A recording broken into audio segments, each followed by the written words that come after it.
everyone. Isang pinagpalang umaga po sa ating lahat. And sa umaga po ito, we will praise God, we will worship God, our Lord. And alam po natin no, na marami tayong pinagdadaanan ngayon, di po ba? Hindi lang yung bansang Pilipinas, kundi halos buong mundo po. No, nakakaranas po tayo ng tinatawag na COVID-19. And sa mga tahanan po natin, naka-quarantine tayo. But I believe, na hindi ho dahilan yon para hindi tayo makapag-worship kay Lord. Amen po ba? Kasi ang mga anak po ni Lord, unstoppable. Amen po ba? Pwede po ba natin palakpakan ng Panginoon sa umagang ito? Hallelujah. And sige po, let's pray. Let's invite the presence of the Lord in this place. Father God, we thank you, Panginoon. Lord God, sa umagang ito, we praise you, Lord God. We glorify your name, Jesus. Maraming salamat po, Panginoon. Lord God, we are hungry, Lord God, more of you. Lord, we want more of you, Panginoon, sa buhay namin. Lord God, sa umagang ito, patuloy ka po namin sinisik, Lord. Tulungan mo nga po kami, Panginoon, ang mga anak mo, Lord. Palakasin mo nga po ang mga namihina, Lord God, ang mga nawawalan ng pag-asa, Panginoon. Tulungan mo nga po ang bawat isa. Lord, naniniwala ako, walang naglingkod sa'yo, Panginoon, agad ang pinabayaan mo, ang pinagkulangan mo, Panginoon. God, in this morning, as we praise you, Lord God, as we worship your name, Panginoon, Lord, naniniwala po kami, nabubuhos ang pagpapala. Lord God, bubuhos, Panginoon, agad, Lord, ang masaganang blessings, Lord God, sa aming mga buhay, sa buhay ng mga anak mo, na nagtitiwala sa iyo, Lord God, sa umagang ito. God, we invite your presence, Holy Spirit, Lord God, continue to move in this morning. Kumilos ka nga po, Lord God, sa buhay ng bawat isa, sa bawat mga pamilya, Panginoon, God. Pagpalain mo nga po, Lord God, ang umagang ito, mula sa umpisa hanggang sa matapos, Panginoon. Nag-speak kami ng blessing, Lord God, prosperity, Lord God, victory, in the mighty name of Jesus. In Jesus' name, amen. Hallelujah. Sige po, palakpakan po natin ang Panginoon. Hallelujah. Let's praise Him. Come on.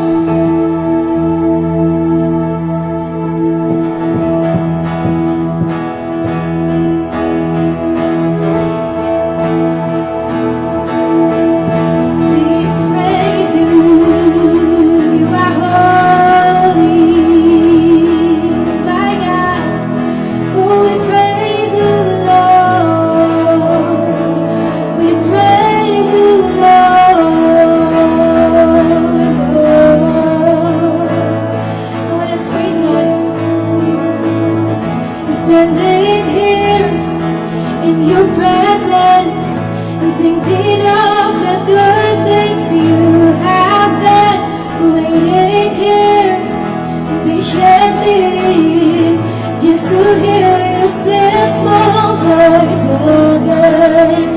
Holy, righteous, faithful till the end, Savior, my healer, redeemer, and friend. I will worship you for who you are. I will worship you for who you are. I will worship you for who you are. Jesus, yes, God. Oh.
presence, Lord.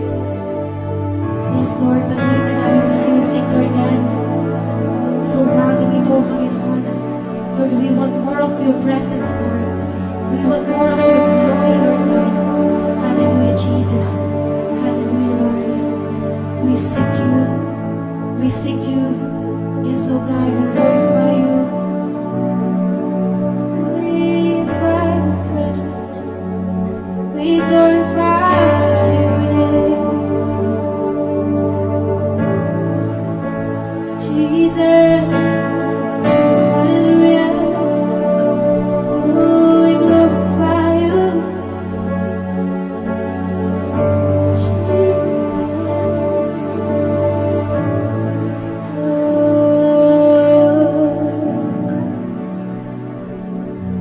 You are holy, you are holy, Jesus. Oh, you are holy, you're so faithful, Jesus. We need you, Lord. We need you, God.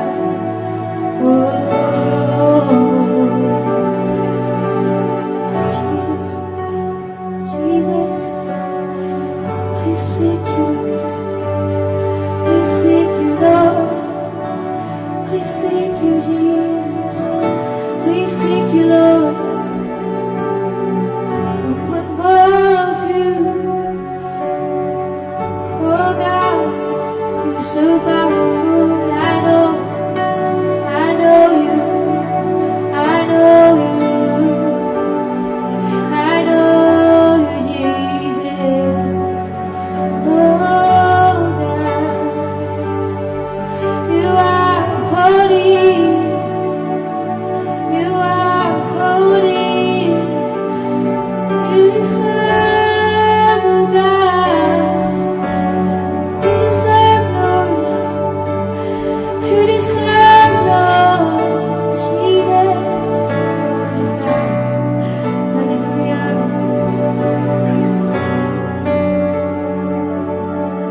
We praise your name. We praise your name. Come on, you worship God with all of your heart, with all of your spirit. Come on, kung nasaan ka man naroon, hallelujah. I want you to worship our God, hallelujah, with all of your heart. Oh, Jesus, Jesus.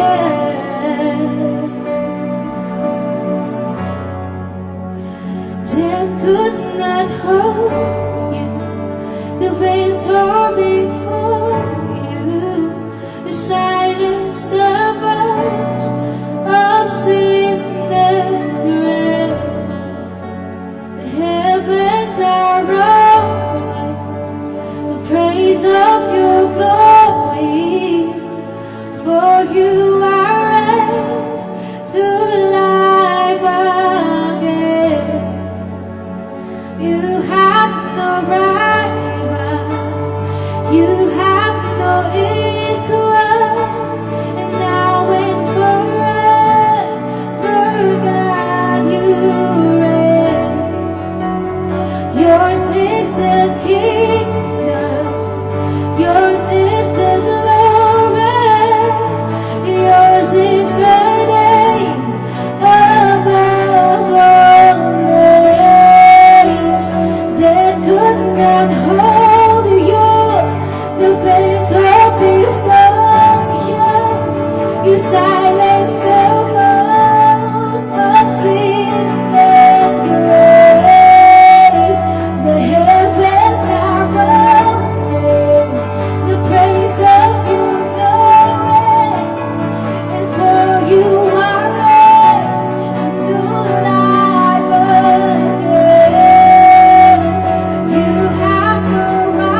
is the name above all names. Oh, you have no rival, you have no equal.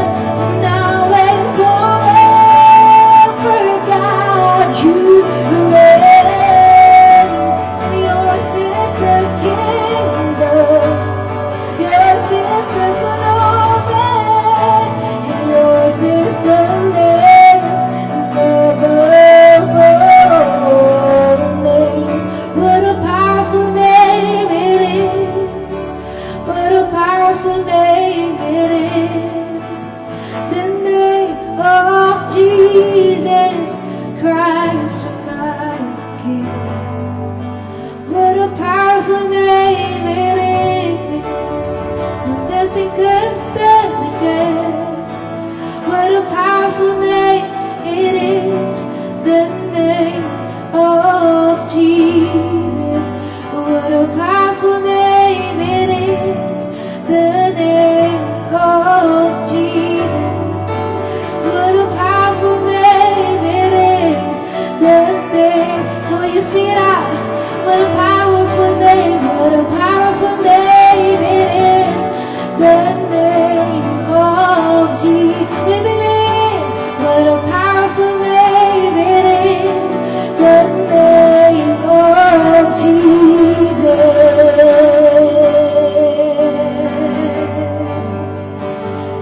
You are holy. Thank you, Jesus. Thank you, Lord.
Ganyan.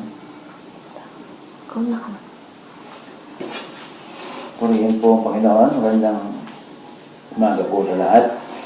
At sa umaga ito, nandito po yung salita ng Diyos na ating pong pagbubulay-bulayan at siyempre po ito pagkain ng ating kaluluwa, lalo na po sa ganitong kapanahunan.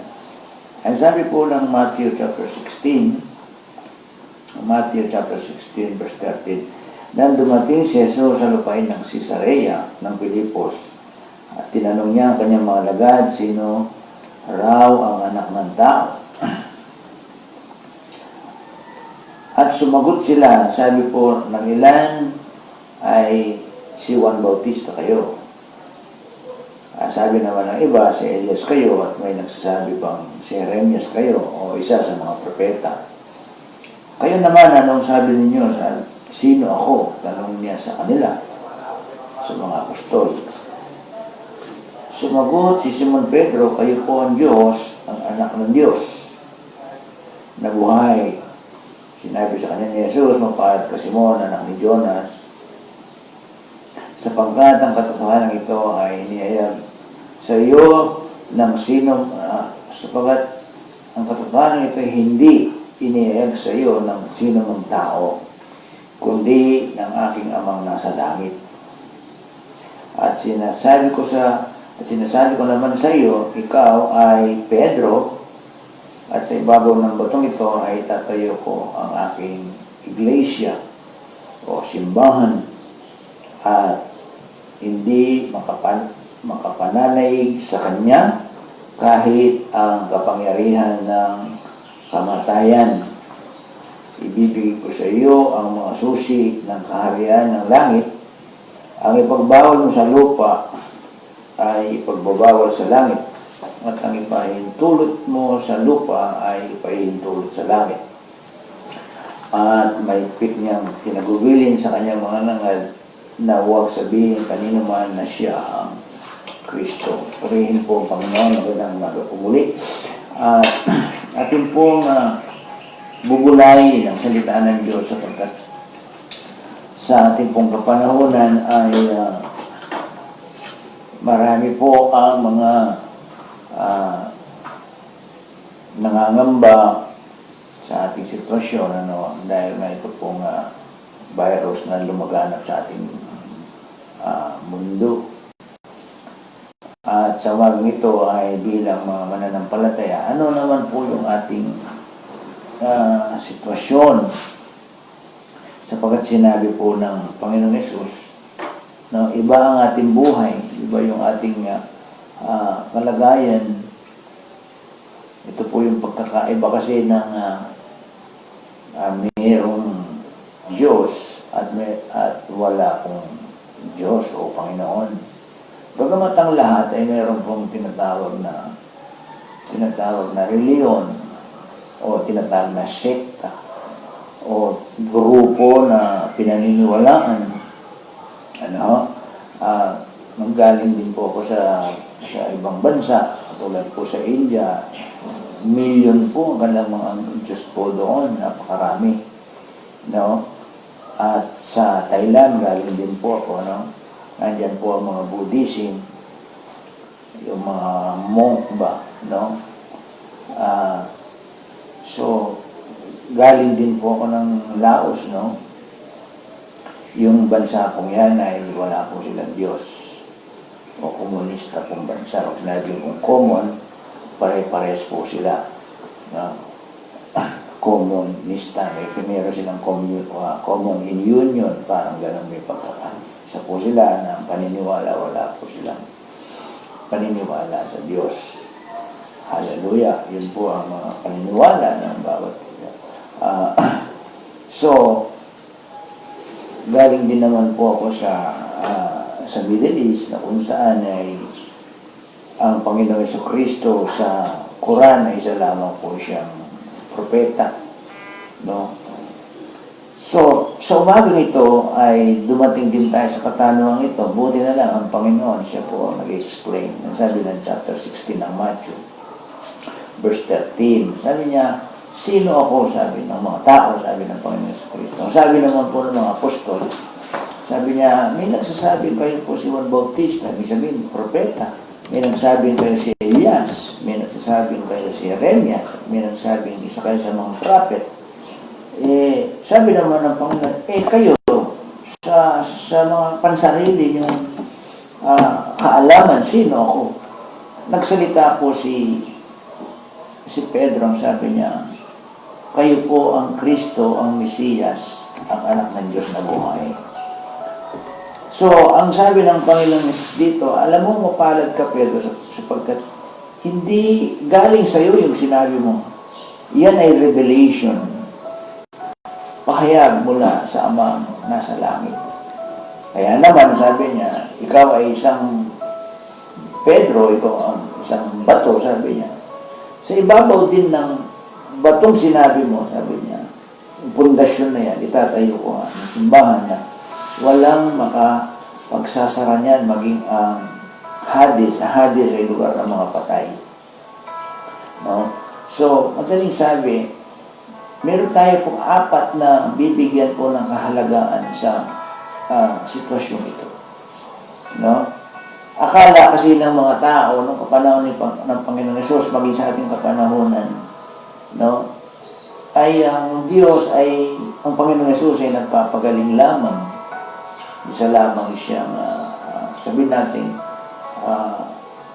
siya yung namatay sa krus, nabuhay maguli, pero hindi po natin masyadong naiintindihan yun kasi hindi po siya masyadong na-explain o I can say na wala siyang malalim na revelasyon po sa atin.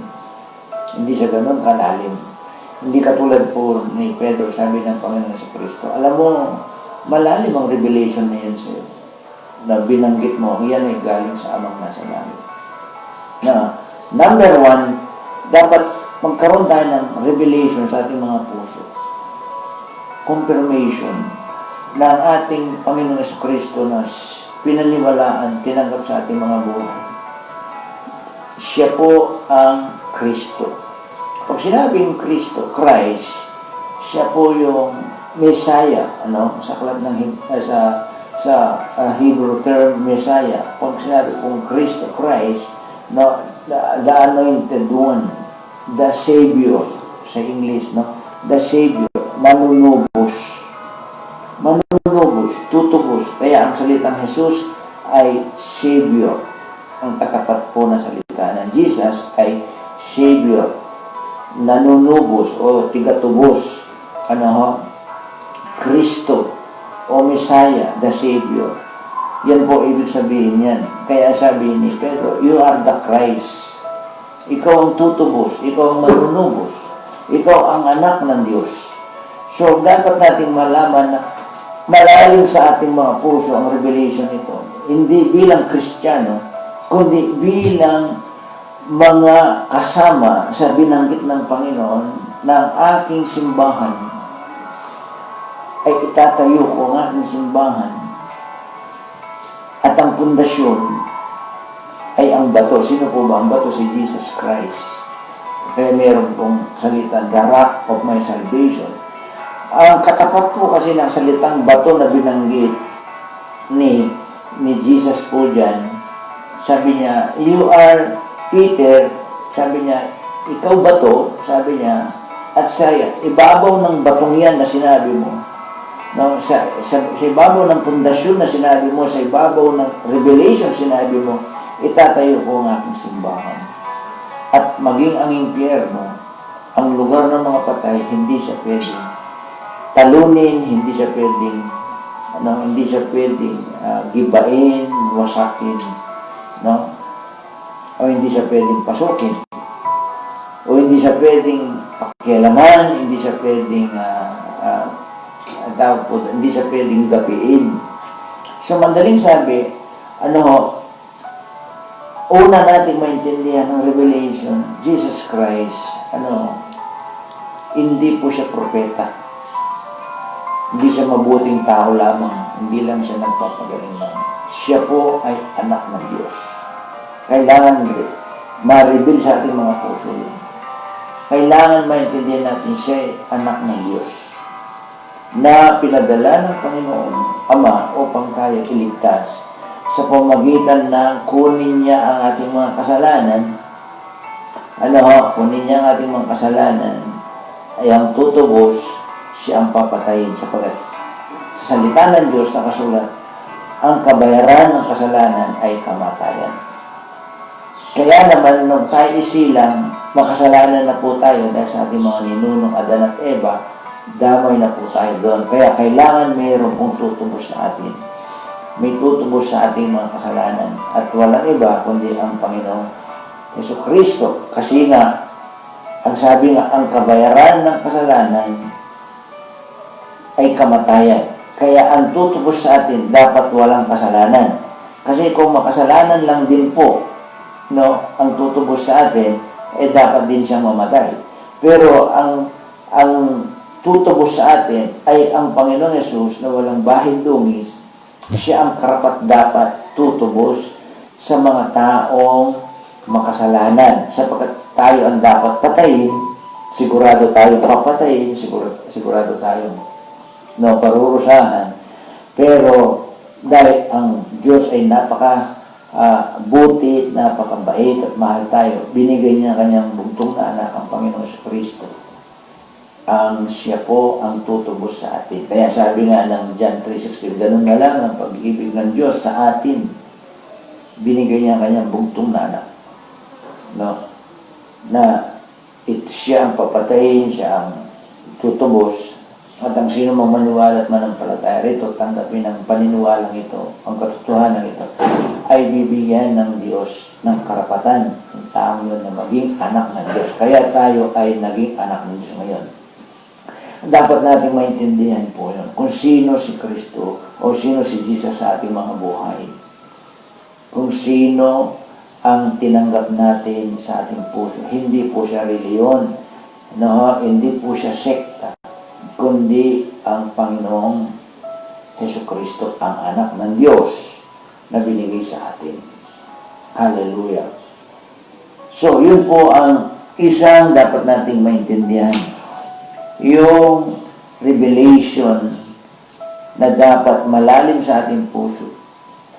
Sino talaga natin tinanggap? Ay ang anak ng Diyos. Yun po ang number one. And pangalawa, yun naman po tinatawag na yung pundasyon. Hallelujah. Ang pundasyon po natin, hindi siya magigiba. Dahil ang pundasyon natin, sinabi ng Panginoon, tandaan mo to, itatayo ko ang aking simbahan at hindi ito pwedeng daigin maging ang kamatayan. Tingnan po natin mabuti po yun. No? Kaya naman, kung titingnan natin, ang sino mang nasa Panginoong Jesucristo, kahit mamatay, ang sabi po ng Panginoong Yesus, ay mabubuhay siya. Yun ang matinding pundasyon po doon. Kasi ang sabi niya, maging ang kamatayan, hindi siya pwedeng daigin. Yun ang ating pinasok na sasabihin nating lugar, relasyon, hindi reliyon, hindi sekta, hindi grupo. Hallelujah. Na kahit daw po tayo ay mamatay, tayo ay bubuhayin. Yun ang pinakamatinding pundasyon. Una, yung revelation na tayo ay merong pagligtas na anak ng Diyos. Pangalawa, yung pundasyon natin sa paniniwala at pananampalataya sa Kanya, na kahit tayo mamatay, bubuhayin po tayo. Sapat ang sabi niya, tandaan mo to, itatayo ko ang aking simbahan, maging ang kamatayan, hindi siya pwedeng talunin o digmain. Pag sinabi pong simbahan, hindi po ito itong church building na mayroon pong cross sa taas. Hindi po yon. Pag sinabi pong simbahan, ito po ay church sa English, o ecclesia sa Greek word, na ibig sabihin, ito po ay isang estado. No? Isa siyang estado o state. Pag sinabing state, hallelujah, mayroong territory, mayroong citizens, may mga rules, at mayroong pong mga privileges. Kaya, mayroon nga pong tinuturo ko yung understanding the nature of the law of the kingdom. Kaya, ang sinabi ng Panginoon, itatayo ko ang aking church. Pag sinabi po natin church, sa Greek word is ecclesia. Pag sinabi ecclesia, is this an state? Pag sinabi state, ay lugar. Kaya pag sinabi United States of America, maging sa pelikula, pag meron tayo nakita sa mga pelikula, kinasuhan sa ibang bansa, kukunin siya ng Amerika, sabi niya, ako yung magpaparusa diyan, ako magpapakulong diyan, ako yung kasi nga kaya nga po, hallelujah, when I was in Kuwait, mayroon pong giyera, no? Yung Gulf War that time, sa Kuwait po ay iba po yung batas ng mga tao po diyan. Bawal po yung hindi nakatakip ang mukha sa babae, pero may mga military pong mga Amerikano, nakashort po sa mall, nakamilit na may baril sa gilid. Hindi po pwedeng pakialaman ng mga religious people sa Kuwait, kahit po bawal. No? Kasi nga, ang sasabihin niya, I am a citizens of United States of America. So, hindi sila pwedeng galawin. Ganun po sa katindi. Kaya minsan, ganun na lang kataas ang mga pagtingin sa mga Amerikano sa buong mundo. Kasi iba yung kanilang state. Kung sinabing state, mayroong territory. Kaya pag may problema, tatakbo lang po sila sa embassy. Hindi na sila pwedeng pakialaman. Ganun sa katatag. Ang masaklap po minsan sa Pilipinas galing ako sa abroad, maraming bansa ako pinuntahan, pero pag may problema, punta ka punta ka sa Philippine Embassy, wala siyang gaano tatagi ang Philippine Embassy. Pero pag pumasok ka sa US Embassy, hindi ka na pwedeng galawin. Hallelujah.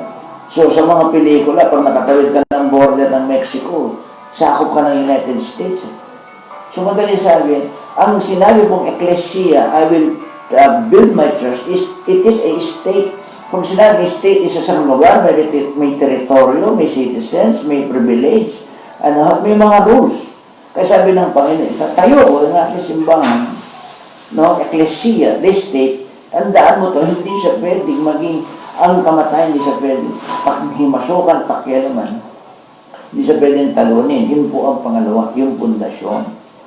So, madali sabi, pag nasa loob ka po ng state ng Panginoon, teritoryo ng Diyos, o sabi na, kingdom of God, dito sa lupa, ay matatagpo ang pundasyon po niya. Hallelujah. Kasi iba po yung ating privilege, iba yung rules, iba po yung ating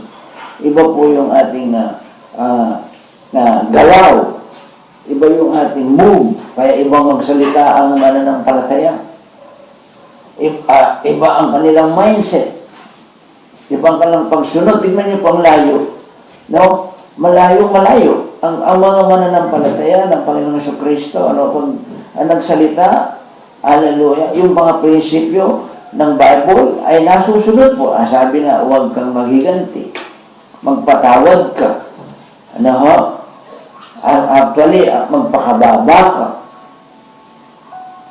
Sabi nga niya, kung may utang ka, magbayad ka. Sabi nga niya, pag sinampalang kanan mong pisngi, pati kaliwa, iharap mo. So, madali sabi, ang mga sinusunod natin sa state na yun, para po bang doon sa Singapore, bawal pagpasok ng bubble gum. Pag nakakita kahit di po kinakain na sa kamay mo, magbabayad ka na ng $500, Singaporean dollar. Napakamahal po. Kaya may sabihin, pag pumasok ka sa isang bansa, iba teritoryo, iba ang kultura, iba yung salita, iba yung, actually, minsan, pati pagkain, iba. Hallelujah. Pananamit, iba. Kaya mananampalataya, iba din po yung kanila pong pananamit. Hallelujah. So, hindi mo makitang manamit na malaswa, hindi mo marinig magsalitang mga malalaswa, hindi nagsisinungaling. Ganun po yung state ng lugar. Kapag pumasok kasi sa iba po yung kultura. Kaya sabi ng Panginoong Jesucristo rito, sabi niya, tandaan mo to, ang aking simbahan, yung aking nasasakupan, yung aking estado, yung aking state, yung ecclesia sa Greek word, itatayo ko maging ang kamatayan, hindi siya pwedeng talunin, digmaan. Ano pong pagkakaiba? Dito sa mundong ibabaw, sa coronavirus na ito na lumalagana, marami po ang namamatay. Sa China po, mass grave po, humukay na lang sila ng malalim, inuhulog na lang po doon yung mga patay. Dahil po libo-libo, hindi na po kayang ilagay sa sementer. Sa Italia, the same. Sa Italia, kulang po ang sementeryo na paglibingan. So, madali sabi, dito sa mundong ibabaw, may lumalaga na pong ganito na sitwasyon na mamatay ang mga tao. Pero pagdating po sa Panginoong Jesucristo, ang sabi niya, kahit mamatay kayo, bubuhayin po kayo. Yun po pagkakaiba. Pero pag lang niyo po, hindi po ito revelasyon sa inyo, wala siya pong halaga. Kaya sabi ng Panginoon, sino ba ako sa inyo? Anong sabi nila sa inyo? Sino raw ako? Marami po kasi doon sa sitwasyon na yon, nagpapagaling ang Panginoon, tapos nakakita ng himala, pinakain sila ng 5,000 sa 2 isda't 5 tinapay. Pero mga tao po, yung kanilang malalim na pagkaunawa, sino itong gumagawa ng himala sa kanilang mababaw po yung kanilang pagkaintindi. Masabi ni Jesus Christ, sinigurado niya, sino ako para sa inyo? Ang sagot po na sabi nila, propeta po kayo. Sabi nila kay si Juan Bautista, sabi nila kay si Elias, kasi sa inyo, sino naman ako talaga? Alam niyo po, kahit silang 12 hindi makasagot. Si Pedro po sumagot, hindi pa galing sa kanya yung sagot. Sabi ni Jesus, hindi galing sa iyan, galing sa Ama ko yan. So, malalim siyang revelasyon sa atin dapat.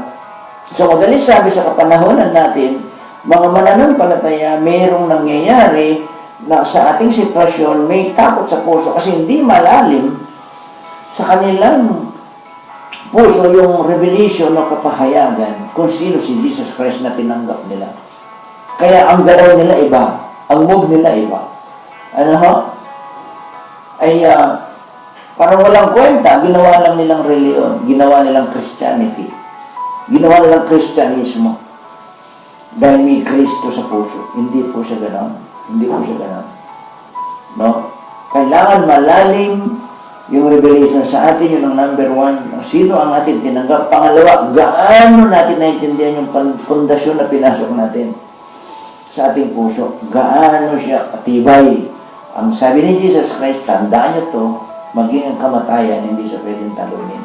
Ibig sabihin, dito sa lupa, namamatay ang mga tao, yun ang teritoryo ng mundo. Pero sa teritoryo ng Diyos, iba. Iba siya. Sabi niya, kahit mamatay kayo, bubuhay kayo. Kaya tama po yung John 17, yung prayer, the Lord's Prayer. John 17, sabi niya, Ama, kahit nandito sila, sa teritoryo ito, pero hindi sila tiga rito, ay ingatan mo sila sa kanilang pangalan. Sa iyong pangalan binigay mo, ingatan mo sila. Kaya iba po yung ating. Ang sabi nga, the greatest miracle, yung mabago tao. The greatest miracle yung mabago tao. Kasi kung hindi po mabago yung tao, wala na po talaga. Kaya tignan niyo po, nagkakagulo po sa pagbibigay po ng 5,000 na benepisyo ng mga Pilipino. Pera lang po yun, pero kasi siyempre yung tao hindi po talaga nabago puso. No? Bago ra po makarating yung 5,000 doon sa tao, 500 na lang kasi dumaan siya ng kung sino-sinong tao. Siyempre, meron na po mga cut po yun. Kasi ngayon puso, hindi po nabago. Pero ang tao po talaga nabago puso. Malinis po ang kanyang puso. Malinis po ang kanyang kilos, gawa, kaisipan. O hindi po nagnanakaw. Hindi sinungaling. Kaya alam niyo po, pag may Kristiyanong hindi nag-iika po, nagnanakaw na po yun. May Kristiyanong sinungaling po, no? Na tanungin mo kung nag-devotion, sasabihin na po, okay lang, ganito. So, iba po ang mindset ng totoo pong nasa loob, nasa poder po ng Diyos. Hallelujah. Yun po ang sinasabi ng Panginoong Jesucristo sa ating bid. Tandaan mo to, iba yung ating kultura, iba yung ating pundasyon, iba ang ating teritoryo, iba yung ating buhay. Maging ang kamatayan, hindi tayo pwedeng digmain. Hindi tayo pwedeng talunin. Kaya, sa umagang ito ay kung pansinin natin, hindi po ito yung matindi, yung virus. Ang matindi pagkatapos ng virus. Hindi po problema yung virus. Hindi po siya problema. Ang problema po pagkatapos ng virus. Bakit po? Kasi po after the virus, no? Bibigyan ng mga tao ng bakuna upang ma-safety sila, hindi na sila mapanghawak. Para papasok ka sa opisina, eskwela, hindi ka na makapanghawak kasi nga mayroon ka ng bakuna. Ang problema po dyan, pag binakunaan ka, lahat ng identity mo, no, kailan isusulat doon, kaya mayroong ID 2020. O yung tinatawag na ikaw ay mayroon ng registration sa buong mundo, yung one world order, yung one world government. Kasi pag-iisahin na po. Kasi buong mundo po Madali sabi, pwede ka nang pumunta ng Amerika, walang lockdown sa'yo, kasi na-vaccine ka. Nabakuna ka. No? Hindi katulad ngayon, kabilang barangay ka lang, hindi ka pwedeng pumunta. Tiga San Fernando ka, hindi ka pwedeng pumunta po ng ibang lugar kasi nga wala kang bakuna. Bawal. Pero after this, babakunaan ka, wala kang lockdown, anywhere in the world, pwede kang pumunta. Kasi ngayon, ang mga airport sarado po sa buong mundo. Bakit ko po alam? Meron po tayong mga kapatid. Galing po na ibang bansa, hanggang New York lang po sila, hindi sila makatawid ng Pilipinas. Meron naman po nakatawid ng Pilipinas, hindi sila makauwi ng Pampanga kasi naka-quarantine po sila sa hotel. Hindi sila pwedeng lockdown po tawag doon. Pero after this, babakunahan yung tao. Wala nang lockdown kasi hindi ka nahaharangin. Ay pakita mo lang yung identification na ikaw ay nabakuna. So anywhere, sasabihin na, safe kami, hindi ka manghahawa kasi nakabakuna ka. Kaya lang, ikaw po ay nakaregister sa One World Government. Buong mundo po kasi. Para sinasabi ng buong mundo, sakop natin yan, hindi yan manghahawa. Hindi siya manghahawa kasi nga sakop natin na bakuna yan. Kaya lang nga po, yun po ang binanggit ng Panginoon. No? Hindi makakabili, hindi pwedeng bumili, hindi pwedeng magtinda, kasi ang gagamitin yung ID. Sapagkat yun ang mark of the beast. Yun po ang tatak na ikaw ay sumusunod na sa sistema ng buong mundo kasi nga ikaw ay proteksyonan ng bakunang yun. Sakop ka na ng buong mundo. Sa takot mo, siyempre hindi ka makakatanggapin sa trabaho, wala kang bakuna, hindi ka pwede pumasok sa eskwela, wala kang bakuna. Hallelujah. Yan ang gagawin mo, magpapabakuna ka. Kaya lang, mayroon ka na pong registration ay sa One World Government. Isa na yung nagpapatakbo. Ito na yung mundo. Sistema na ng mundo. Na kung saan, no, pag wala ka nito, hindi ka pwedeng bumili. Nakasulat po sa Bible. Hallelujah. So, nasaan ka ngayon bilang Kristiyano? Hindi ka pwedeng pumasok sa trabaho. Kasi wala kang bakuna. Ano gagawin mo ngayon? Yun ang sinabi ng Panginoon. Ang manatili, ang tapat hanggang wakas na maliligtas. Ito yung binanggit natin sa Revelation 3:10. May dadating na pagsubok, magpakatatag ka, ingatan ka. Kaya inuulit ko, yung pundasyon ng iyong pananampalataya gaano sa kalalim. Gaano sa kalalim. Kaya meron tayong prayer and fasting, minsan maiintindihan mo ang spiritual life mo, gaano kalalim ang spiritual life mo. Hallelujah.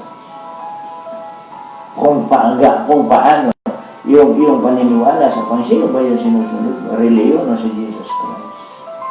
Hallelujah. By September this year, sa Holland, magpipirmahan na yung One World Religion. Magsama-sama na ito. So ano yung ating binabanggit? Ba't napasok po tayo? Simple lang po, sino ba ako sa inyo? Sabi ni Jesus, ano ako sa inyo? Ano ba pinasok niyo? Reliyon o Kristyanismo o yung aking status? Yung aking territory? Yung kingdom ko, sabi na ito. Yun po siya. Hallelujah.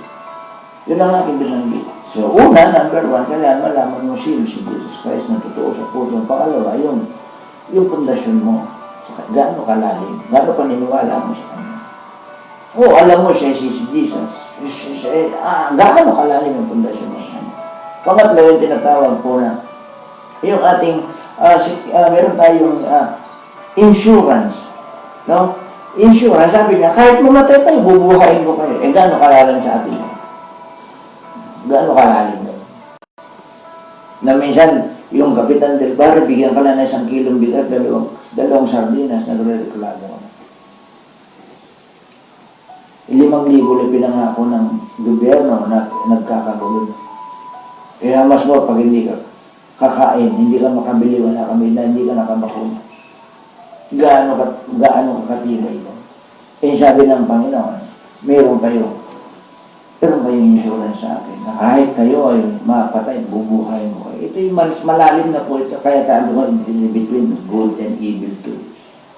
Dadating ang araw, wala na akong mayaman, wala na akong middle. Dalawa lang pagpipilian dito, yung mga kawawa at saka yung mayayaman. Kaya, hindi na po ito yung panahon ng Kristyanismo na laro-laro, hindi na po. At kung meron po naglalaro ngayon, sila na po nakakaalam. Hindi malalim sa kanila yung revelation, sino si Christ sa kanilang mga puso. Yun po ang pangatlo, yung assurance. Assurance na binigay ng Panginoon sa atin. Hallelujah. So number one, yung revelation, who is Jesus sa buhay mo. Pangalawa, yung pundasyon. Gaano kalalim pundasyon. Pangatlo, yung assurance na tinanggap natin. At pangapat, yung pinakamaganda, yung backup.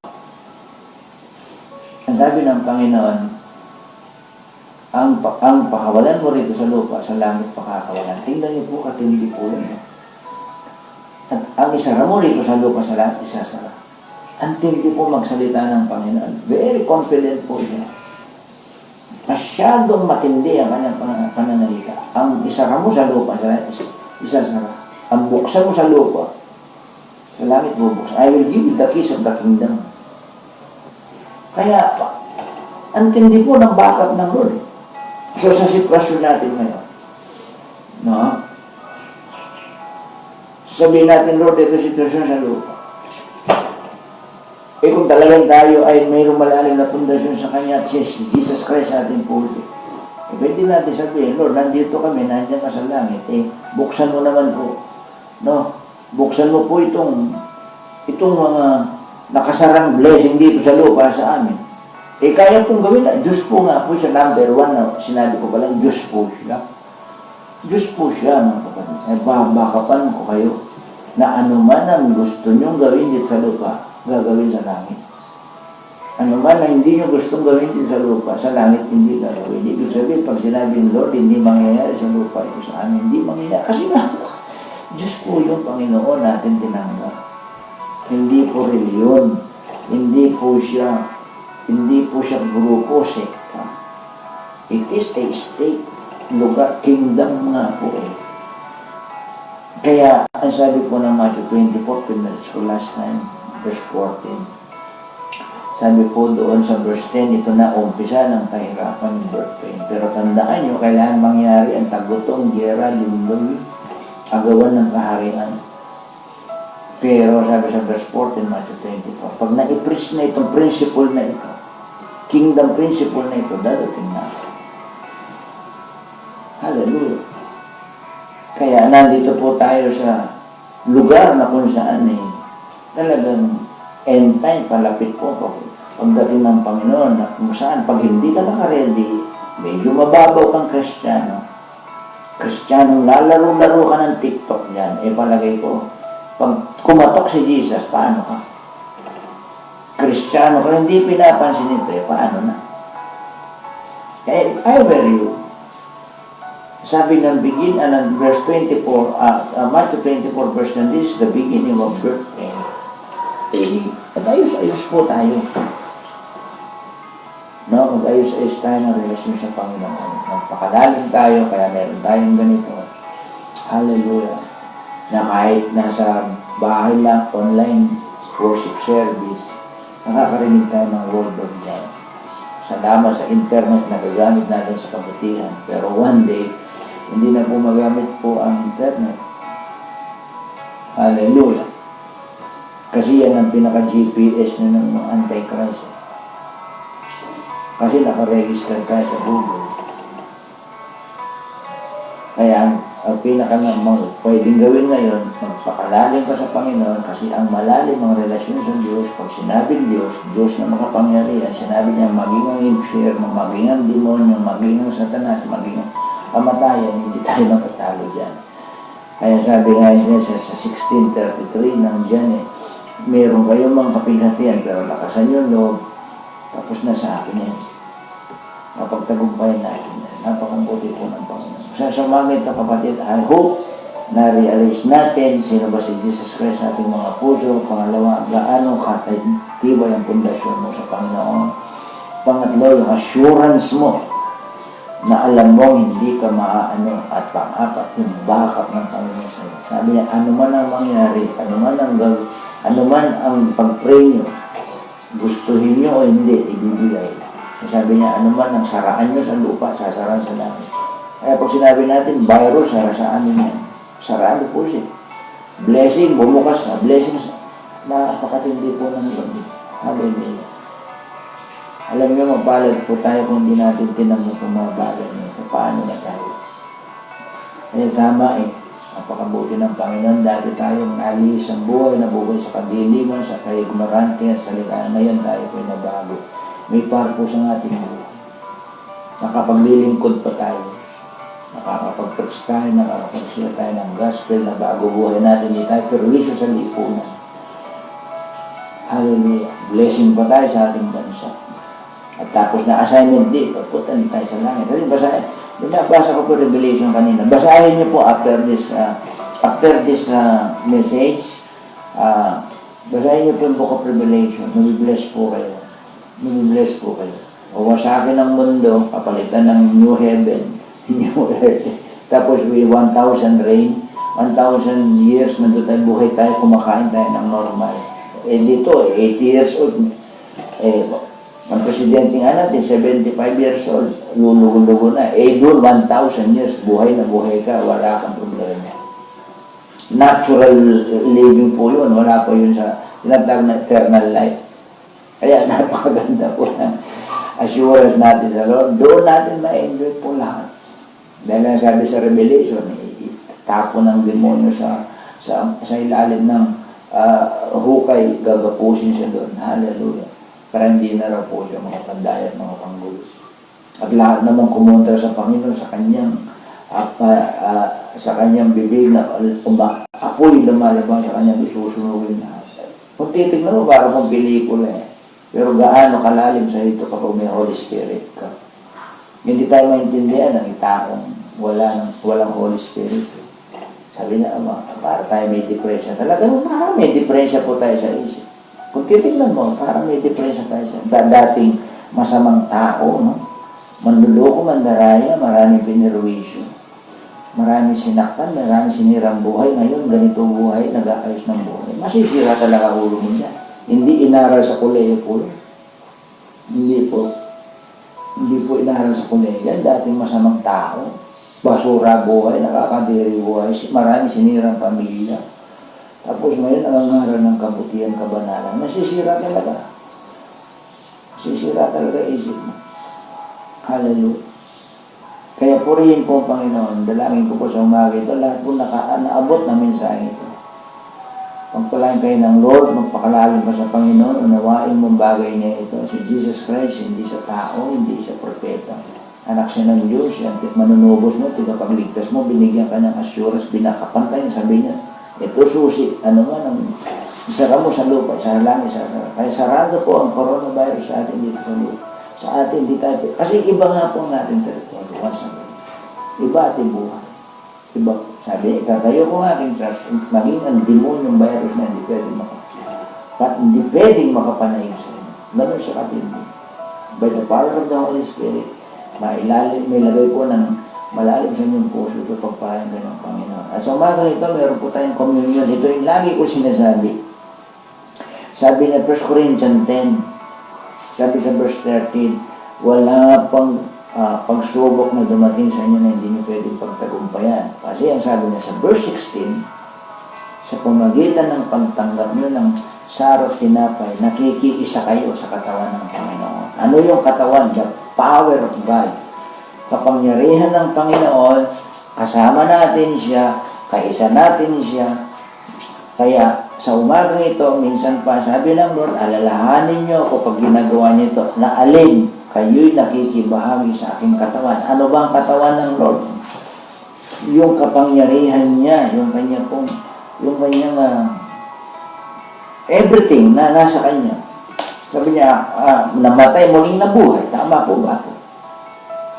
Kaya kapag tayo umiinom at kumakain ng tinapay na yung tinatawag na communion, pag sinabing communion, common in union, common in unity, nakikiisa tayo sa Kanya, saan sa kapangyarihan ng Diyos, ay mapagpala po kayong lahat. Sa umaga ito, napakabuti po ng Panginoon. Meron siyang iniwan na ganitong mga bagay sa ating mga buhay. Hallelujah. Again, sabi ng 1 Corinthians 10, verse 13, kung di magkakamali ang sabi niya, wala pong pagsubok na dumating sa inyo na hindi niya pwedeng pagtagumpayan. Kasi ang sabi niya sa verse 16, kayo ay nakikisa sa akin kapag umiinom kayo ng salo at tinapay na ito. Saan? Sa kanyang power. Kaya sabi din ng Ephesians 1, ang bumuhay kay Jesus Christ, the Holy Ghost, siya rin ang bubuhay sa inyo. Iba po yung ating buhay. Kaya may ibang ating mga sinasabi.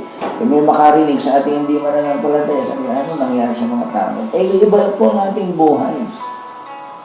Pero kung ikaw naman ay nakarinig sa umagang ito at ikaw ay inihipo ng banal na Espiritu Santo, dahil anak ka ng Diyos, ay mapalad ka. Naintindihan mo mga bagay na ito, tanggapin mo si Jesus Christ sa buhay mo, magbagong buhay ka, at hindi ka kasama sa salot, sapagkat ang sabi ng awit 91, sa gilid ko may salot, sa kabila ko may salot, pero ako hindi ako sinasalot.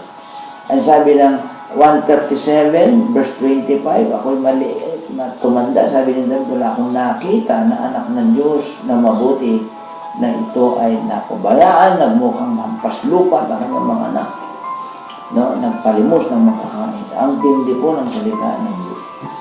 Sapagkat Diyos na po siya. Purihin ang Panginoon.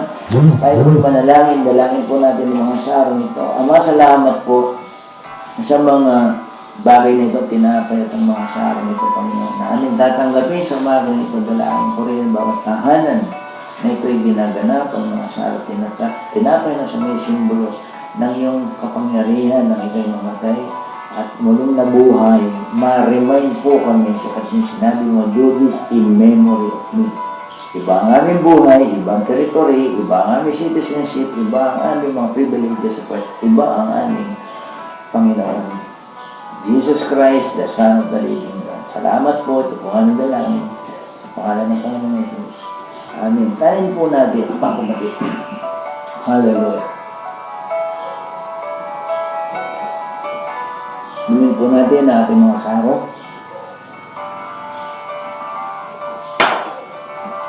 Manalangin po tayo muli sa Ama. Salamat po. Pagpalain mo pong araw na ito at medicate po namin ang araw na ito. Maging mabunga, mapayapa, ligtas, protektado, punong-puno ng pagpapala. Samahan mo po kami sa mga anghel mo na sinabi mo, ang tama tuwid anghel ang tagapagbantay sa kanya.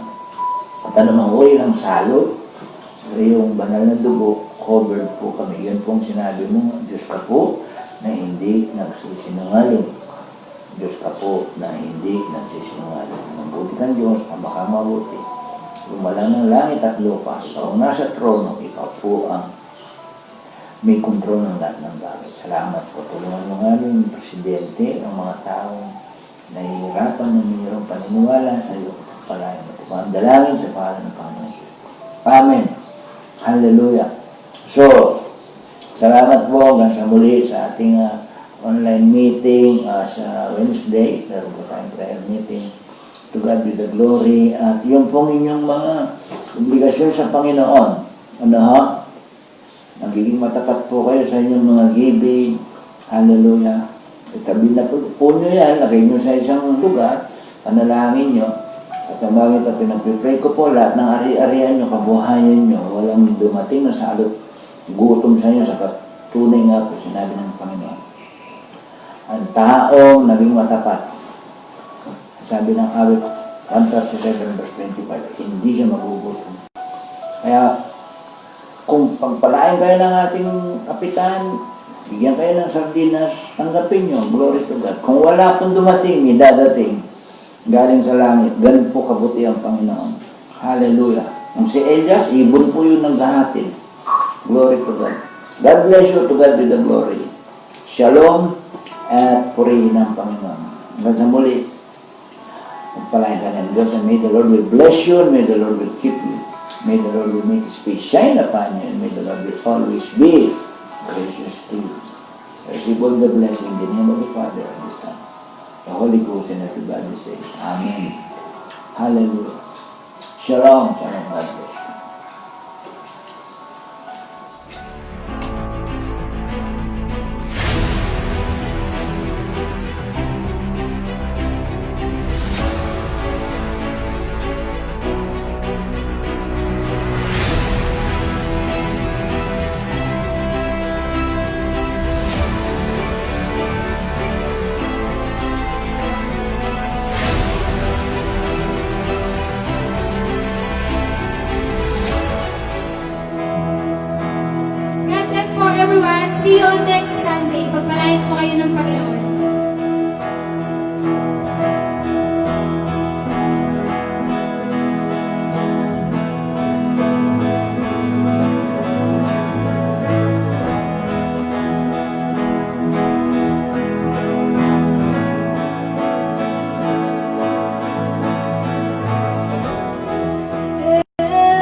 ashes in the light of you.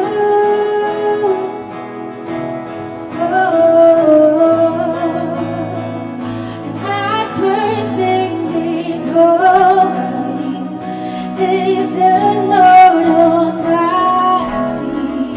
Only you are worthy, worthy of it all. Praise and glory, honor and strength, and to our God, and to our God, matchless, endless, love and restraint. This is our God, every tribe sing, hey, oh, hey, oh, hey, you are. Hey, oh, hey, oh, hey, you are. Hey, oh, hey, oh, hey, you are. Hey, oh, hey, oh, hey, you are. Every tribe will see your glory. Oh my God. Oh, every nation bow before you. All the treasure turn to ashes in the light of you. Yeah. Oh, as we're singing, holy is the Lord Almighty. Only you are worthy, worthy of it all. Praise and glory, honor and strength, unto our God, unto our God, matchless, endless, love and restraint. This is our God, every tribe sing, praise and glory, honor and strength, unto our God, unto our God, matchless, endless, love and restraint. This is our God, every tribe sing, hey, oh, hey, oh, hey, you are. Hey, oh, hey, oh, hey, you are. Hey, oh, hey, oh, hey, you are. Hey, oh, hey, oh, hey, you are. There is no one like our God, and there is no one like our God. There is no one like our God. There is no one like our God. Wala kang katulad, O Diyos. Wala kang katulad, O Diyos. Wala kang katulad, O Diyos. Wala kang katulad, O Diyos. Praise and glory, honor and strength unto our God. Oh, unto our God, your matchless, endless, love unrestrained. This is our God. Every tribe say praise and glory, honor and strength unto our God, unto our God, matchless, endless, love unrestrained. And this is our God. Every tribe